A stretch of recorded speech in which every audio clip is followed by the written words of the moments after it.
تمہارے اس سفر کو اللہ تعالیٰ نے اتنا پسند کیا ہے کہ اللہ تعالیٰ نے اپنی جنت تیرے لیے واجب کر دی. میں اللہ تعالیٰ سے دعا کرتا ہوں کہ آپ کے سفر کو بھی اس کا مصداق بنائے. وہ جو کہا کہ جو پاؤں اللہ کے راستے میں غبار آلود ہو جائیں گے انہیں جہنم کی آگ نہیں چھو سکے. انجینئر آپ کا خیال ہے کتنے ہوں گے پاکستان کے اندر؟ لاکھوں میں بھی ہو سکتے ہیں، ہزاروں میں بھی ہو سکتے ہیں. حافظ نعیم الرحمان صاحب بھی انجینئر ہے. لیکن یہ جو عزت اور مقام اللہ تعالیٰ نے دیا ہے وہ دعوت دین کے میدان کی وجہ سے، اپنے آپ کو تحریک کے لیے وقف کرنے کے لیے. اور یہ جو ہمارا آج کا موضوع ہے وہ بھی تو یہی ہے نا، دعوت جو ہے وہ میری ذاتی کردار. تو ذاتی کردار کیا ہوتا ہے اولیاء اللہ کا، بزرگان دین کا، ہمارے اسلاف کا. دنیا کی نفی ہم نہیں کرتے. میں سب سے بڑا داعی ہوں دنیا کی زندگی کا. ربنا آتنا فی الدنیا حسنہ وفی الآخرۃ حسنہ. اے اللہ میری دنیا کو اچھا کر دے، اسے خوبصورت کر دے، لیکن ہماری آخرت کو بھی اچھا کر دے. لیکن ایک آدمی دنیا ہی کا کیڑا بن کے رہ جائے، ایک کار کے بعد دوسری، ایک کوٹھی کے بعد دوسری، ایک فیکٹری کے بعد دوسری. یہ آدمی لگانا چاہے تو لگا سکتا ہے نا. جماعت اسلامی کے اندر 20 لوگ ہیں جو کل آئے تھے، چند 100 روپے تھے، چند ہزار تھے، موٹر سائیکلیں نہیں تھی، کروڑوں کے اندر ہے، اربوں کے اندر ہے. یہ دولت اللہ تعالیٰ کی عطا ہے، کس کو چاہے دے دے. یہ تو ہمارے پیمانے نے اس کو اللہ نے زیادہ دولت دی، آدمی نے بڑھا دیتے، اللہ کا فضل ہے. بھئی اللہ کے فضل کی یہ نشانی نہیں ہے، یہ تو آزمائش بھی بن جاتی ہے انسان کی. وہ اولاد جو اس کے لیے آدمی دعائیں کرتا ہے، انبیاء علیہ السلام دعائیں کرتے رہے، اس اولاد کو بھی اللہ تعالیٰ کہتا ہے کہ مال اور اولاد بعض اوقات انسان کے لیے فتنہ بن جاتی. تو میرے بھائی ہو کر میں اور آپ بھی دائی ہیں. تو سب سے پہلے میں اپنے ذاتی کردار پہ توجہ دوں.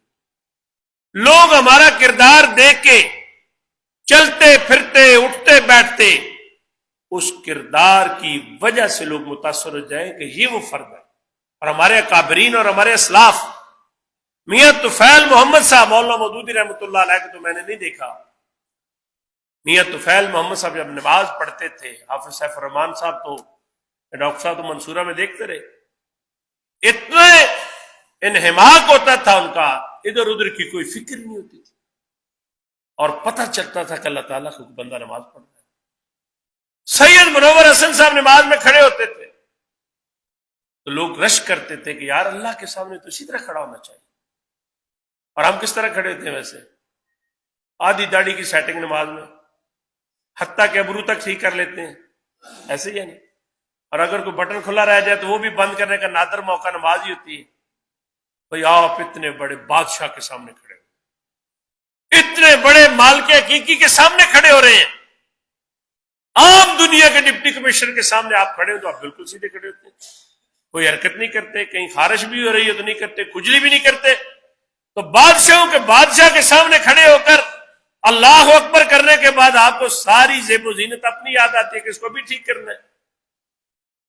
آپ اس تصور کے ساتھ کھڑے ہو کہ اللہ تعالیٰ آپ کو دیکھ رہا ہے، اور وہ واقعتاً دیکھ رہا ہو.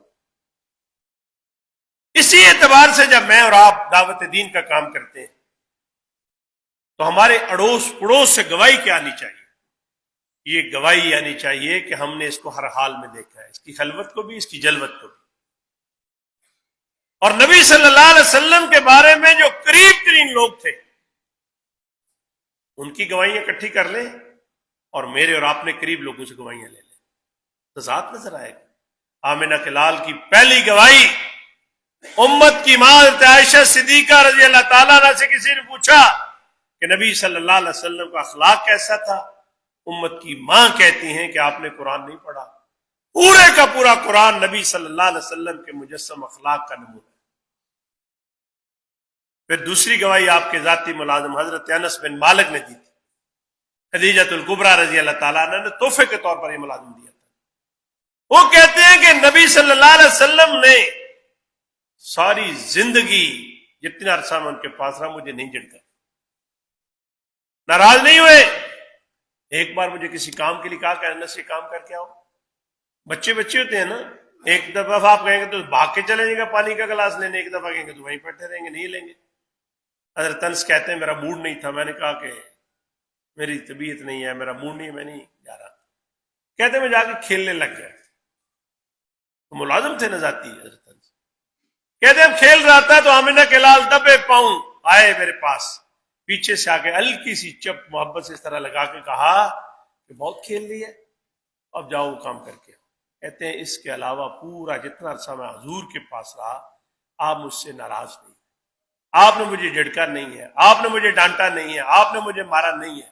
تو یہ لقد کان لکم فی رسول اللہ اسوۃ حسنہ سے پھر ہمیں کیا سبق ملا ہے کہ ہم اپنے ڈرائیوروں کو گالیاں دیتے رہے، ہم اپنے ڈرائیوروں کو جھڑکتے رہے، اپنے گھر کے ذاتی ملازمین سے ہلکا پھلکی کوئی تقصیر ہو جائے، غلطی ہو جائے تو ناقابل معافی بنا دیں؟ نہیں، آپ نے بڑے ظرف کا مظاہرہ کرنا، اس کو اس طرح سمجھانا ہے کہ خود اسے سمجھ آ جائے کہ اتنا شفیق انسان ہے جس نے اس غلطی پر مجھے سمجھایا ہے، میں نے دوبارہ یہ بات جو ہے وہ نہیں کرتی۔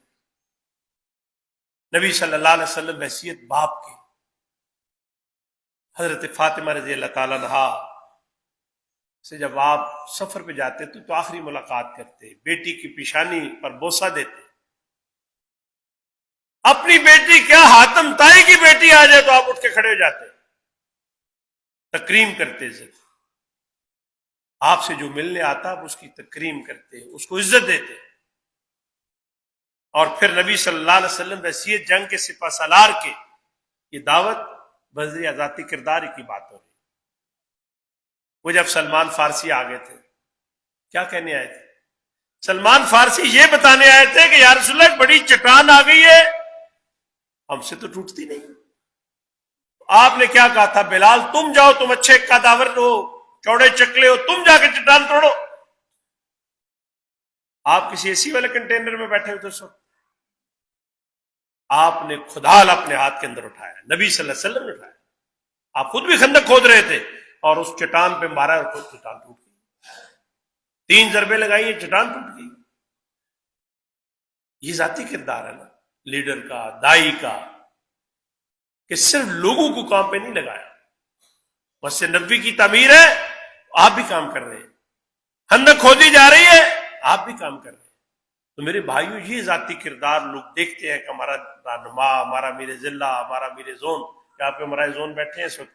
مرائے زون ہی بیٹھے ہیں نا جی، ہاں، تو ان کے کردار کو بھی تو لوگ دیکھتے ہیں، یہ کس طرح کام کر رہے ہیں، ان کا رویہ کیسا ہے، لوگوں کے ساتھ کتنے شفیق ہیں، کارکنان کے ساتھ کتنے خیر خائی کا تعلق ہے۔ تو یہ سارا کام ایک دائی کا، اٹھنا بیٹھنا چلنا پھرنا، حتیٰ کہ اس کا لباس، اس کی گفتگو، اس کا کھانا، وہ سارا لوگ نوٹ کرتے ہیں، اس کو اس سے متاثر بھی ہوتے ہیں۔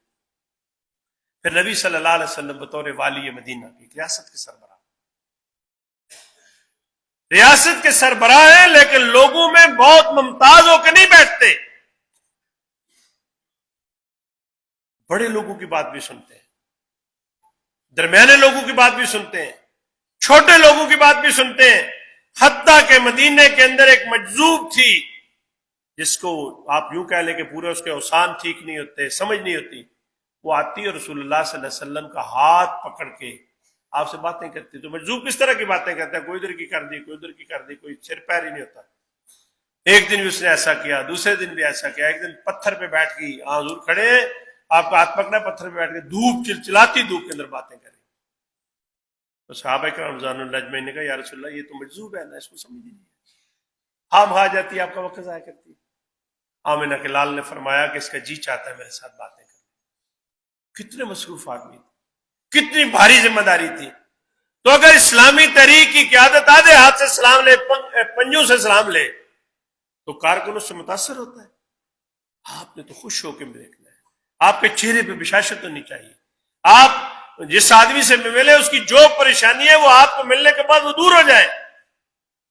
لیکن اگر آپ کا رویہ یہ ہو کہ آپ میرے پاس ہی آ جاتے ہیں، مجھے اور بہت سارے مسائل ہیں، کتنے دھندے ہیں، یہ مسائل ہیں، یہ مسائل ہیں، آپ اپنا پورا دفتر کھول کے بیٹھ جائیں گے، تو وہ شخص آپ سے متاثر جو ہے وہ نہیں ہو۔ پھر جس منصب پہ بھی کوئی شخص موجود ہے، سب سے بڑا منصب تو میرے جماعت کا ہی ہے نا، اور سب سے چھوٹا منصب کیا ہے؟ آپ کارکن ہیں، حامی ہیں، رفیق ہیں، امیدوار رکنیت ہے، رکن ہیں، کسی یو سی کے امیر ہیں، آپ احتساب سے بالا تر دیں، کسی کو استثناء حاصل نہیں ہے۔ یہ جو ابھی استثناء لیا ہے نا زرداری صاحب نے، اور ہمارے فورس کے سربراہ نے، اس پر لوگوں نے بات کی اور ٹھیک بات کی. کسی کو بھی استثناء نہیں دیا جا سکتا. نبی صلی اللہ علیہ وسلم سے بڑی کسی کی شخصیت اور ہستی ہو سکتی ہے؟ سارے نبیوں کے رتبے بڑے ہیں، لیکن آقا کا منصب جدا ہے. ہم نے اپنے بڑوں سے سنا ہے صرف اللہ ہی ان سے بڑا ہے. وہ ہستی بھی تو کیا کہہ رہی تھی کہ لوگوں، اگر کسی انسان سے مجھ سے کوئی زیادتی ہوئی ہے تو بدلہ لے لو. ایک صحابی کھڑے ہو گئے. میں نے جو نام پڑھا وہ سواد بن غزیہ رضی اللہ تعالیٰ کا. ایک اور نام بھی کچھ لوگ بتاتے ہیں. حضور سے کہتے ہیں کہ جنگ کے اندر صفیں سیدھی کراتے ہوئے آپ نے چھڑی سے میرے پیٹ میں دبا کے مجھے کہا تھا کہ سیدھے ہو کے کھڑے. کمانڈر ان چیف تھے نا، اسلامی فوج کے سپہ سالار تھے نا حضور. آپ نے کہا ٹھیک ہے بدلہ لے لو. کہتے نہیں بدلہ اس طرح نہیں، میں جب کھڑا تھا تو میں نے صرف تہمت باندھا تھا، کرتا نہیں پہنا ہوتا، ننگے بدن تھا. آمنہ کے لال اپنا کرتا اتارتے ہیں اور صحابہ دیکھ رہے ہیں کہ کیا کر رہا ہے. بعض راویوں نے لکھا کہ حضرت حسن اور حسین نے کہا مجھ سے بدلہ لے لو، جتنی چھڑی دباؤ گے جتنی تکلیف ہمیں ہوگی اتنی حضور کو ہوگی. لیکن اس نے کہا نہیں، میں نے چھڑی چونکہ حضور نے دبائی تھی تو میں نے ان سے بدلہ لینا. یہ تصور نہ آج کیا جا سکتا، نہ اس زمانے میں تھا کہ حضور سے کوئی بدلہ لے. صحابی رسول جب آپ نے کرتا اتارا تو سواد بن غزی آگے بڑھے اور حضور سے لپٹ گئے، جس میں ترس چومنا شروع کر دیا حضور کو.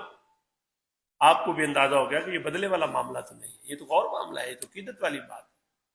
آپ نے پوچھا سواد کیسے خیال آیا تمہارے دل میں؟ کہا یا رسول اللہ صلی اللہ علیہ وسلم آپ فرما رہے تھے کسی نے بدلہ لینا تو لے لو، میں نے سوچا اس سے کوئی نادر موقع اور ہو ہی نہیں سکتا. لیکن اتنے بڑے آدمی نے اللہ کے بعد ان کی بڑی ذاتوں نے اپنے آپ کو تو پیش کیا، تو کیا زرداری صاحب کو، شہباز شریف کو یہ حق دیا جا سکتا؟ کسی گورنر کو، کسی وزیر اعلیٰ کو وہ کہ میں استثناء ہے مجھے؟ کوئی استثناء حاصل نہیں ہے کسی. یہ اسلام کے ان ذرعی اصولوں میں ایک اصول ہے، بندہ ہو صاحب ہو محتاج ہو غنی ایک ہوئے، تیری سرکار میں پہنچے تو سبھی ایک ہوئے اور ایک ہی صف میں کھڑے ہو گئے محمود و ایاز. نہ کوئی بندہ رہا نہ کوئی بندہ رہا. یہ نماز کی ترتیب بھی تو یہی ہے نا، جو پہلے آتا ہے پہلی صف میں، بعد میں آتا ہے دوسری صف میں، اور ریٹ آتا ہے تیسری صف میں. وہاں کسی چودھری اور کسی خان اور کسی وڈیرے اور کسی سردار اور کسی گنڈا پور اور کسی نیازی اور کسی ارائی اور گجر کا استثناء ہوتا ہے؟ نہیں ہوتا ہے نا. تو یہ تہذیب کس نے ہمیں سکھائی ہے؟ یہ رسول اللہ صلی اللہ علیہ وسلم نے سکھائی. لوگ ہمارا لٹریچر پڑھ کے بھی جماعت کے حصہ بنتے ہیں، لوگ ہمارے دروس قرآن سن کے بھی جماعت کے اندر آتے ہیں، لوگ سیرت پہ ہماری گفتگو سن پہ بھی قریب آتے ہیں. لیکن سب سے مؤثر جو ذریعہ ہو سکتا ہے کسی کو قریب لانے کا، وہ آپ کا ذاتی عمل ہو سکتا ہے. جس اخلاص سے آپ وہ کام کریں گے، جس اخلاص سے آپ اسے دعوت دیں گے، اس کی مشکل کے اندر اس کے ساتھ کھڑے ہو جائیں گے، اور اس کے کسی صدمے اور غم کے موقع پر آپ اسے تنہا نہیں چھوڑیں گے.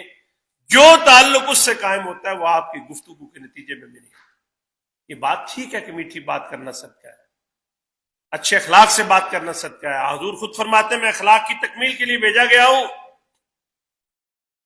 لیکن معاف کرنے کی عادت ڈالنا، یہ بھی داعیان دین کے اندر ہونی. اپنے ساتھیوں کو بھی معاف کرنا اور دوسرے لوگوں کو بھی معاف کرنا. اللہ تعالیٰ اس سے بڑا پسند کرتے ہیں معافی کو. نبی صلی اللہ علیہ وسلم چاہتے تو فتح مکہ والے نے بدلہ لے سکتے تھے نا. مکے والوں نے کون سا ظلم ہے جو آپ کے ساتھ نہیں کیا تھا؟ کون سی زیادتی ہے جو مکے والوں نے نہیں کی تھی؟ لیکن آمنہ کے لال نے فتح مکہ والے دن تو سب کو معاف کیا. اور اگر آپ معاف نہ کرتے آپ ان کا احتساب کر سکتے تھے. لیکن نبی صلی اللہ علیہ وسلم جنہیں رحمت للعالمین بنا کے بھیجا گیا، جنہیں داعی اعظم کہا گیا، جن کی زندگی رہتی دنیا کے لیے نمونہ قرار دی گئی، انہوں نے بتایا کہ نہیں، اپنی ذات کے لیے. بڑے لوگوں کا کردار اسی طرح آپ کو پتہ ہے مولانا سید ابو الاعلیٰ مودودی رحمۃ اللہ علیہ کو جس جج نے سزائے موت سنائی تھی 1953 میں، آپ کو پتہ ہے نا مولانا کو سزائے موت ہوئی تھی 1953 میں قادیانی مسئلہ کتاب لکھنے پر. وہ جج بعد میں مولانا مودودی کے گھر آ گئے، ریٹائرمنٹ ہو گئی تھی، کوئی ذاتی مسئلہ تھا، کوئی رکا لینے آئے. مولانا کی بیٹی میرا ہی نام ہے، وہ لکھتی ہے کہ ہمیں پتہ چل گیا کہ یہ وہ جج ہے جیسے ابا جان کو سزائے موت سنائی تھی. اس وقت اسکول کے طالب علم تھے نا مولانا کے بچے، تو ابا جان نے اس کو جتلائے بغیر اس کو رکا لکھ دیا، اس کے سفارشی. ہم نے اپنے بابا سے کہا بابا آپ نے یہ کیا کیا؟ اس نے آپ کو سزائے موت دی تو آپ اس کو داعیہ نے دین کا ظرف اتنا بڑا ہوتا. سلام اس پر کہ جس نے گالیاں سن کر دوائیں دیں، سلام اس پر کہ جس نے خون کے پیاسوں کو کبائیں دی، سلام اس پر کہ جس کے گھر میں چاندی تھی نہ سونا تھا، سلام اس پر کہ ٹوٹا بوریا جس کا بچونا تھا، سلام اس پر کہ جس کا ذکر ہے سارے صحائف میں، سلام اس پر کہ جو مجروح ہوا بازار طائف. میں ایک آدھ بات بچوں کے لیے بھی کرنا چاہتا ہوں. نبی صلی اللہ علیہ وسلم کی بیٹی سیدہ فاطمہ رضی اللہ تعالیٰ عنہ کہتی ہیں حسنین کریمین امام حسن اور امام حسین چلچلاتی دھوپ میں کھیلنے چلے گئے. ماؤں کو فکر ہوتی ہے بچوں کی، تو سیدہ فاطمہ کہتی ہیں کہ بابا حسن اور حسین کھیلنے چلے گئے ہیں، سخت دھوپ ہے، آپ انہیں بلا کے لے آئے. نبی صلی اللہ علیہ وسلم گئے تو حسن اور حسین رضی اللہ تعالیٰ جنتی نوجوانوں کے سردار کھیل رہے تھے. حضور رکے، آواز نہیں دی کھیلتے ہوئے. جب وقت زیادہ لگ گیا نا، وہ قریب ہی کھیل رہے تھے گھر کے، حضور ذرا لیٹ پہنچے تو سیدہ فاطمہ نے پوچھا کہ بابا کیا یہ دور چلے گئے تھے کھیلنے کے لیے؟ کھیلتے کھیلتے کہا نہیں بیٹی گھر کے قریب ہی کھیل رہے تھے. پوچھا تو آپ نے پھر اتنی دیر کیوں لگائی؟ کہا بیٹی یہ کھیل کے اندر مشغول تھے، انہوں نے میری طرف نہیں دیکھا، میں نے بیٹا کہہ کے نہیں بلایا کہ ان کے اندر کوئی ایسا بچہ نہ کھیل رہا ہو جس کا باپ موجود نہ اس کے ساتھ. اسے کئی عرصے سے کافی عرصے کسی نے بیٹا نہ کہا ہو.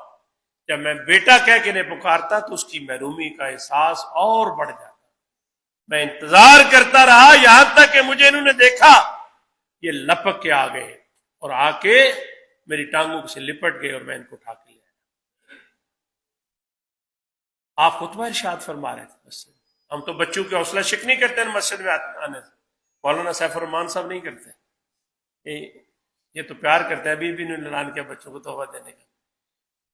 امام حسن اور امام حسین مسجد کے اندر آ جاتے، آمنہ کے لال کیا کر رہے ہوتے؟ ممبر پہ بیٹھ کے خطبہ ارشاد فرما رہے ہوتے. آپ کیا کرتے تھے؟ ہم پنجاب والے پتہ کیا اندر، اور بچے باہر مسجد سے نماز کھڑی ہو بچے باہر، بھائی بچوں کو باہر نکالیں، صف میں نہیں کھڑا ہونے دیتے. آمنہ کے لال اپنے صحابہ سے کہتے تھے پکڑ لیجیے یہ گر نہ جائے، اور اتنا کہہ کہ قرار نہیں آتا تھا. صحابہ تو جان چھڑکتے تھے نا، پسینہ نہیں گرنے دیتے تھے نا. انہیں کہا پکڑ لیجیے. آمنہ کے لال خود خطبہ چھوڑ کے نیچے اتر آتے، دونوں کو اٹھاتے، ایک کو دائیں بٹھاتے ایک کو بائیں بٹھاتے، پھر خطبہ دینا شروع کرتے. وہ ایک قوال ہے، پتہ نہیں عزیز میاں ہے نصرت فتح علی، میں تو نہیں سنتا، بس کہیں بس میں کان میں آواز پڑ گئی. وہ کہتے ہیں سجدے میں تھے حضور، چڑھے پشت پر حسین، عبادت کھڑی رہی بیٹھے رہے حسین. سجدہ لمبا ہو گیا ہے. بچوں سے شفقت کرنا ہم سیکھیں کہ ہمارے دفاتر کے اندر آئے تحفے طائف، اور میں اللہ ریاکاری سے بچائے، ہمارا جو مرکز ہے اس میں عام نمازوں کے اندر 65-70 بچے آتے ہیں، 8ویں کے، 9ویں کے، 10ویں کے، 6ٹی 7ویں کے. میں کئی دفعہ اپنے ساتھیوں کو کہتا ہوں ان کے استاد صاحب سے اجازت لے کر روکیں، گرمی ہے تو ان سب کے لیے جوس منگوائیں، اور اگر سردی ہے تو پھر کوئی اور ان کو تحفہ دیں. اور عید کی نماز میں جب پڑھاتا ہوں اپنے مرکز گجرات میں تو میں گھر سے پیسے لے کے آتا ہوں، جیب میں نئے نوٹ نہیں ہوتے بینک سے جو ملتے ہیں، تو میں ہر بچے کو بلا تفریق دیتا ہوں. اس کا کیا ہوتا ہے، بچے اور خوش ہوتے ہیں. پھر نئے نوٹ کی اور کشش ہوتی ہے، چھوٹی چھوٹی معصوم خواہشیں ہوتی ہیں. ہماری مسجد کے بچے، جب میں مسجد میں داخل ہوتا ہوں تو سارے اکٹھے ہو جاتے ہیں. میں اپنے گاؤں جاتا ہوں تو گاؤں کے چھوٹے چھوٹے بچے میرے پاس آتے ہیں، سلام لیتے ہیں. وہ لوگ کہتے ہیں آپ نے ان کو کیا کیا ہے؟ میں نے کہا میں نے کیا کرنا ہے ان کو. میں نے ایک دفعہ الیکشن لڑا تو اس کے بعد ہم نے راشن دیا گاؤں میں، ہر گھر میں دیا. تو میں نے بچوں کے لیے ایک ڈبہ بنایا پلاسٹک بڑا، اس میں 2-3 چاکلیٹیں، اس کے اندر 1-2 بسکٹ، اس کے اندر نمکو، اس کے اندر پتہ نہیں اور جو اچھا کھانا. تو وہ ایک ڈبہ تھا، اس میں میری تصویر لگی تھی.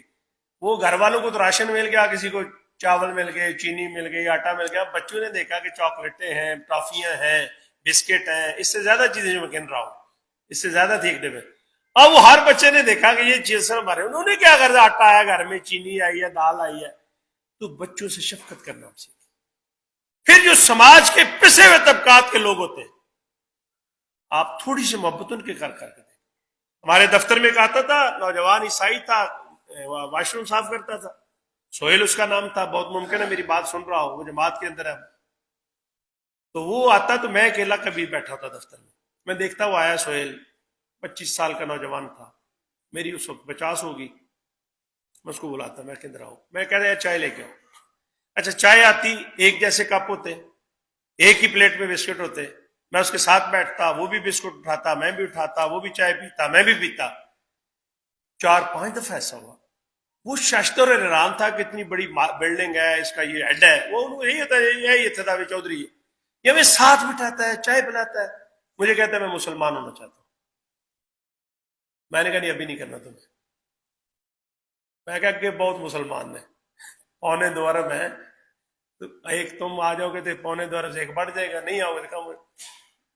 میں اس کے گھر گیا، اس کے والد کو بٹھایا، اس کی والدہ کو بٹھایا، اس کی بہنوں کو بٹھایا. میں نے کہا یہ ہمارے دفتر جاتا ہے، یہ مسلمان ہونا چاہتا ہے، آپ کو کوئی اعتراض ہے؟ کہنے لگے میں کوئی اعتراض نہیں ہے. پھر میں نے اس کو مسجد میں بٹھا کے کلمہ پڑھایا. اس کی وہ اگلی مشکلات بھی حل کی، ورنہ وہ خاندان عرصہ حیات تنگ کر دیتا ہے. اس کے باپ سے، اس کی ماں سے، اس کی بہنوں کو ان کے گھر جا کے میں نے پوچھا. انہوں نے کہا میں کوئی اعتراض. اب وہ راول پنڈی میں پہلے گجرات ہوتا تھا، اب بھی میرے رابطے کے اندر ہے. آپ تھوڑا سا تو کسی کی طرف جھکے نا جی. آپ امیر ضلع تو سرخاب کے پر لگے، آپ امیر صوبہ ہیں تو آپ کو جنت کا کوئی گرین کارڈ آ گیا. حدیث کے اندر آتا ہے کہ بہت سارے بندے ایسے ہوتے ہیں کسی مجلس کے اندر نہ ہوں،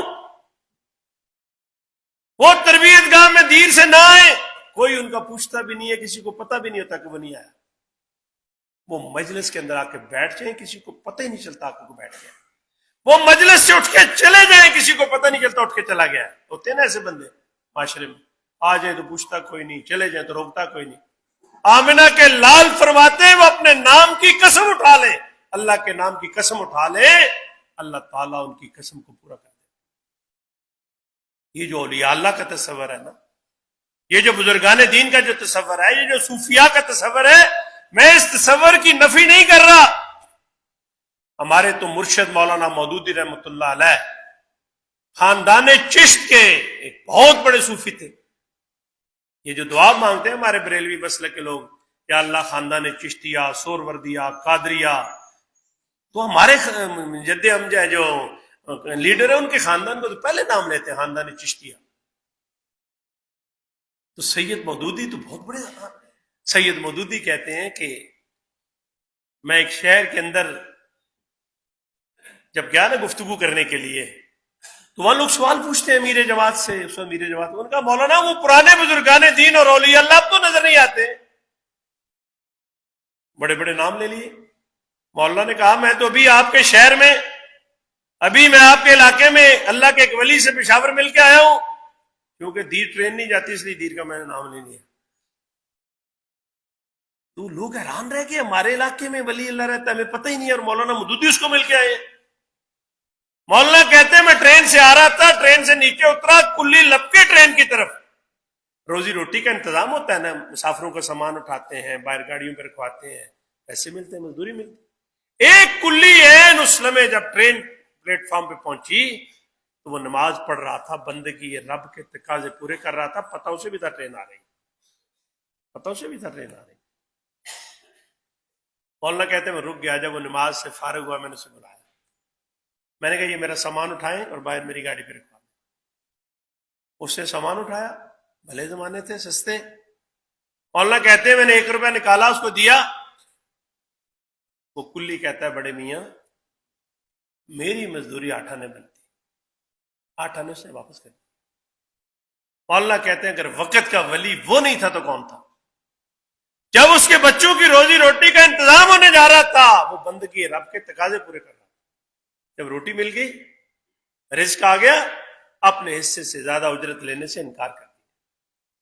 آپ میڈیکل سٹور کر رہے ہیں، کریانے کی دکان پہ ہیں، آپ ڈاکٹر ہیں، آپ انجینئر ہیں، آپ وکیل ہیں، رب کا بلاوا آ گیا ہے، مسجد سے اللہ کی کبریائی کا وعدہ بلند ہو گیا ہے۔ آپ اگر اس وقت بھی اپنے پوٹے جو ہیں، یہ پور جو انگلیوں کے، ان کو کرنسی گننے پہ استعمال کر رہے ہیں اور آپ کو رب کے بلاوے کی فکر نہیں، تو اپنے ایمان پہ تو غور کرنا چاہیے۔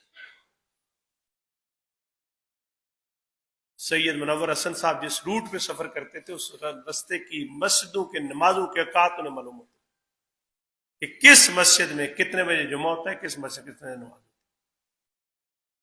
اور اسی اعتبار سے میرے بھائیوں میں آپ سے یہ بات عرض کروں، کوئی لمبا چوڑا وعدہ آپ کو نہیں آتا، نہ ہے بے شک،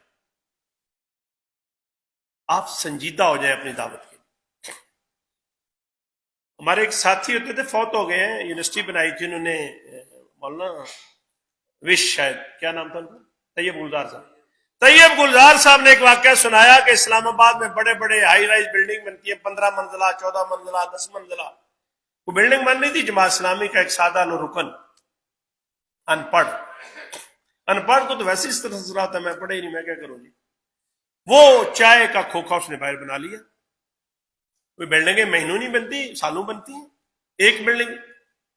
تو لوگ چائے پیتے ہیں، اسلام آباد میں بڑا رواج ہے اس طرح کے ہوٹلوں کا، ایسے چھپر کانٹ ہم کہتے ہیں، انٹر کانٹ کا مقابلہ چھپر کانٹ ہے، چھپر ہے۔ تو میں خود بھی اسلامی یونیورسٹی میں جب تھا تو ہم چھپر کانٹ ہوٹلوں سے چائے پیتے تھے۔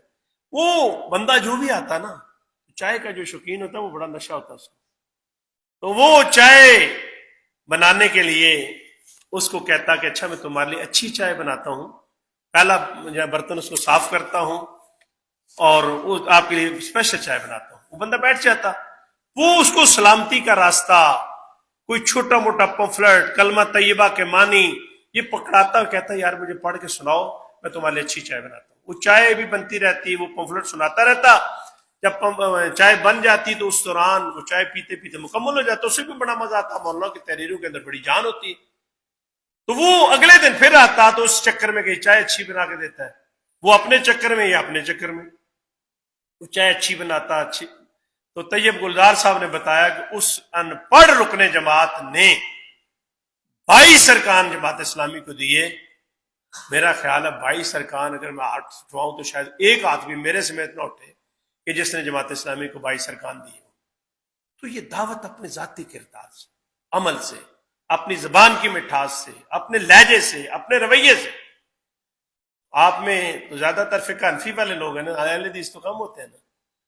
تو فقہ حنفی والے کیا کرتے ہیں، جب پانی آ جائے تو تیمم کرتے ہیں، نہیں نہ کرتے۔ تو میرے العظیم صاحب تشریف لے آئے ہیں، محترم قیوم جماعت۔ تو اب ظاہر اب گفتگو ویسے بھی ٹائم ہو گیا ہے، لمبی بات آپ سے ہو گئی ہے، تو انشاءاللہ میرے العظیم صاحب آپ سے کلیدی خطاب کریں گے۔ بہت شکریہ۔